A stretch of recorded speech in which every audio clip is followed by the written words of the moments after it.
on ne se tolère plus soi-même avec les maladies auto-immunes. Je ne vous le tolère plus maintenant, Vivon.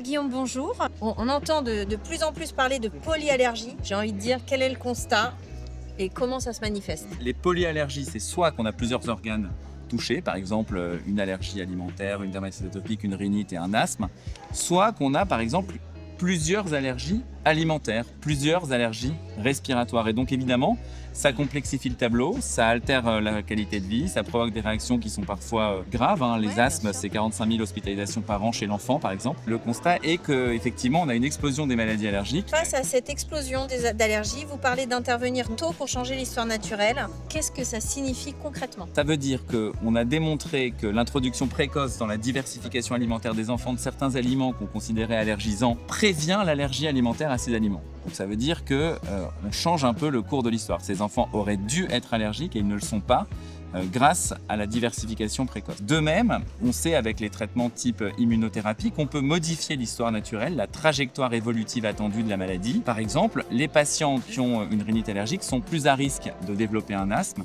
Si on les traite par immunothérapie, si on les désensibilise, on réduit le risque d'apparition d'un asthme. Ça, c'est plutôt vraiment à faire quand on est jeune ou on peut le faire tout le temps? Ouais, c'est une très bonne question. Je pense que globalement, l'immunité de l'enfant est plus plastique, plus facilement modifiable que celle d'un adulte qui est allergique depuis des années et des années.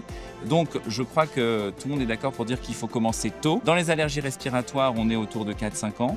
Vraisemblablement, dans les prochaines années, on montrera qu'il est utile de commencer plus tôt, voire même encore plus tôt, puisque peut-être que dans les prochaines années, on pourra dépister les patients à risque de devenir allergiques et, dans la première année de vie, leur proposer des thérapies préventives. Merci beaucoup. Merci beaucoup.